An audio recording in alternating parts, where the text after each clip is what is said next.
So, if you look at great volcanic winter events, 1628 to 26 BC, climatic disturbances usually attributed to the Minoan eruption of the island of Santorini.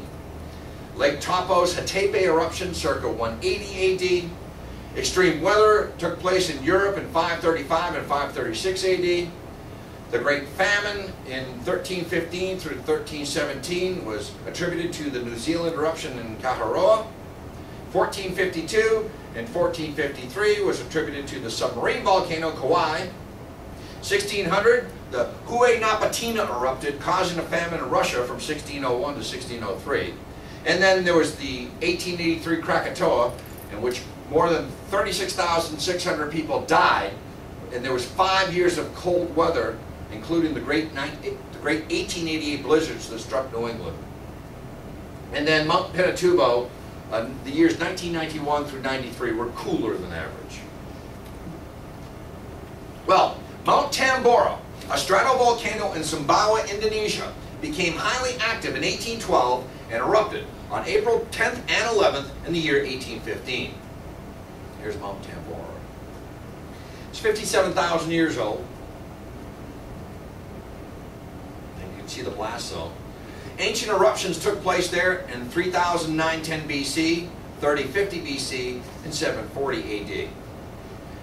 Well, the first eruption took place on April 5th, 1815, and the thunder was heard from 250 miles away.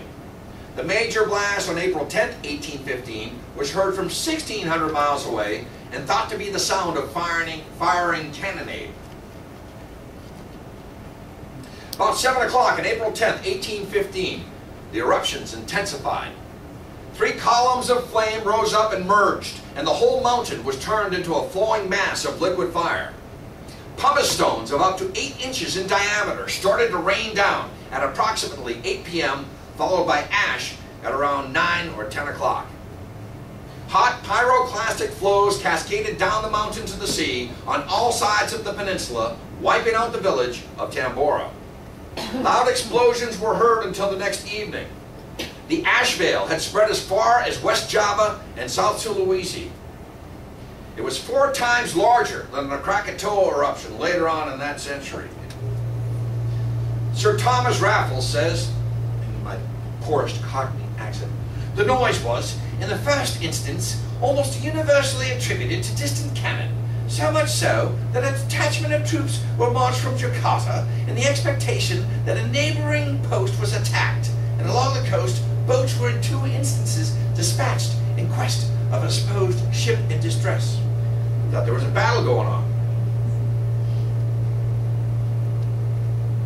Pitch darkness was observed as far away as 370 miles from the mountain summit for up to 2 days. Pyroclastic flows spread at least 12 miles from the summit. All vegetation on the island was destroyed. It uprooted trees mixed with pumice ash, washed into the sea, and formed rafts of up to 3 miles across. There were clouds of thick ash that still covered the summit on April 23rd. Explosions ceased on the 15th of July, though smoke emissions continued as late as August 23rd. Flames and aftershocks were reported in August of 1819, 4 years after the event, and a moderate-sized tsunami struck the shores of various islands in the Indonesian archipelago on April 10th with a height of up to 13 feet in Sanggar at around 10 o'clock. The eruption column reached the stratosphere at an altitude of more than 140,000 feet. The coarser ash particles fell 1 to 2 weeks after the eruptions, but finer ash particles stayed in the upper atmosphere from a few months for up to a few years afterwards at an altitude of 33,000 to 100,000 feet. Longitudinal winds spread these fine particles around the globe, creating optical phenomena.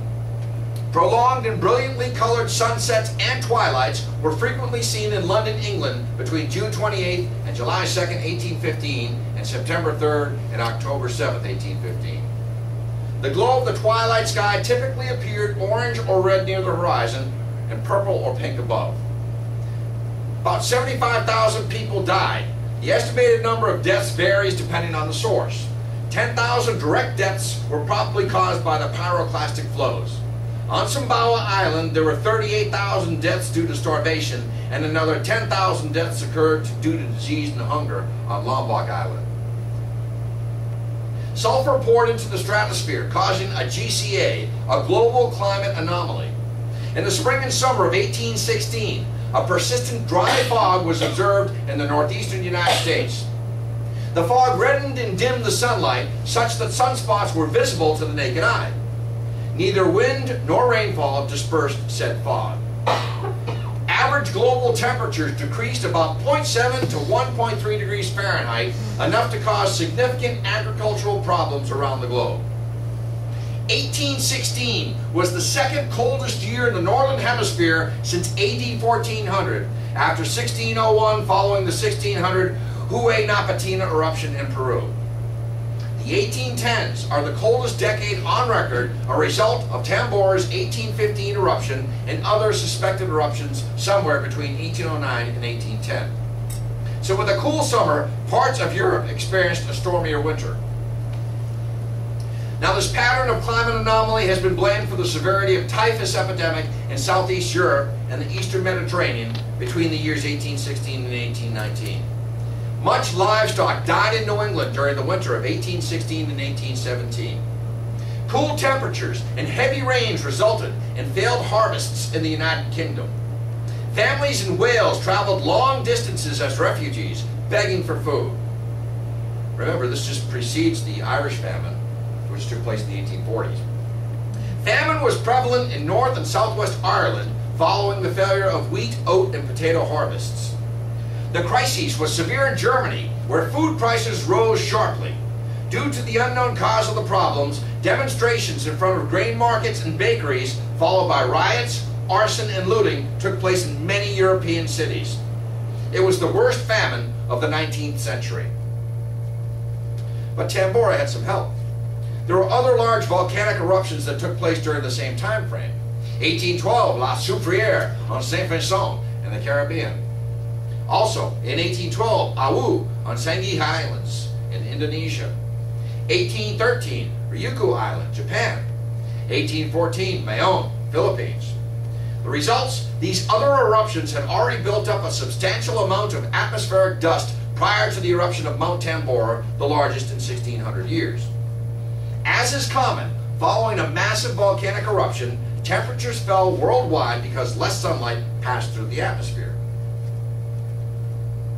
Historian John D. Post has called this the last great subsistence crisis in the Western world. The unusual climatic aberrations of 1816 had the greatest effect on the northeastern United States, New England, the Canadian Maritimes, Newfoundland, and northern Europe. Typically, the late spring and summer of the northeastern United States and southeastern Canada are relatively stable. Temperatures average of both day and night average about 68 to 77 degrees Fahrenheit and rarely fall below 41 degrees. Summer snow is an extreme rarity, though May flurries sometimes occur. May 1977 we had a flurry in Boston. The fourth of them. In China, the cold weather killed trees, rice crops, and even water buffalo, especially in northern China, and floods destroyed many remaining crops. Mount Tambora's eruption disrupted China's monsoon season, resulting in overwhelming floods in the Yangtze Valley in 1816. In India, the delayed summer monsoon caused late torrential rains that aggravated the spread of cholera from a region near the river Ganges in Bengal to as far as Moscow. In May 1816, frost killed off most of the crops that had been planted in New England. In June, 2 large snowstorms in eastern Canada and New England resulted in many human deaths. Nearly a foot of snow was observed in Quebec City in early June, with consequent additional loss of crops. The result was regional malnutrition, starvation, epidemic, and increased mortality. In short, famine. In July and August, lake and river ice were observed as far south as Pennsylvania. Rapid, dramatic temperature swings were common, with temperatures sometimes reverting from normal or above normal summer temperatures as high as 95 degrees Fahrenheit to near freezing within hours.